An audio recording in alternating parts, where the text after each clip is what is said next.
ఒకప్పుడు ఎస్సీ సామాజిక వర్గం ఓట్లు అంటే కాంగ్రెస్ పార్టీ కంచుకోటలు. దాన్ని దెబ్బతీయడం కోసం చంద్రబాబు గారి హయాంలో మాదిగల వర్గీకరణ అన్నటువంటి ప్రతిపాదన తెర మీదకి తీసుకొచ్చి ఎస్సీలలో మాదిగ ఓట్లు తెలుగుదేశం పార్టీ వైపు టర్న్ చేసుకున్నారు.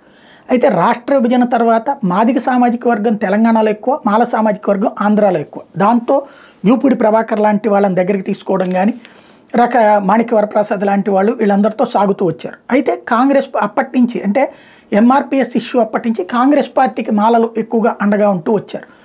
తర్వాత ఇప్పుడు చూస్తే ఒకేసారి బోత్ ఎస్సీ ప్లాన్ వేస్తున్నారు చంద్రబాబు. ఎంఆర్పిఎస్ మందకృష్ణ మాదిగ, బీజేపీ అధినేత నరేంద్ర మోడీకి సపోర్ట్గా మందకృష్ణ మాదిగ ఉన్నారు. తెలుగుదేశం కూటమిని గెలిపించమంటున్నారు, గతంలో కూడా పనిచేసి పెట్టింది కాబట్టి. అట్లాగే మాదిగల ఓట్లు ఆయన తెచ్చిపెడతారు. అట్లాగే మాల సామాజిక వర్గానికి సంబంధించిన ఓట్ల విషయంలో ఏదైతే ఇప్పుడు ఇద్దరు మహాసేన రాజేష్, మరొక వైపున ఎవరైతే జడ శ్రవణ్ కుమార్, వీళ్ళిద్దరి ద్వారా వైసీపీ మాల ఓట్లు చేల్చడంతో పాటుగా మిగతా మాలలు తమకు మద్దతు ఇవ్వాలంటూ తాజాగా మాల సామాజిక వర్గానికి సంబంధించిన నేతలతో మీటింగులు పెట్టి వాళ్ళ చేత తెలుగుదేశానికి మద్దతు, అసలు తెలుగుదేశం హయాంలోనే మాలలకి న్యాయం జరిగిందని స్టేట్మెంట్ ఇప్పించడం.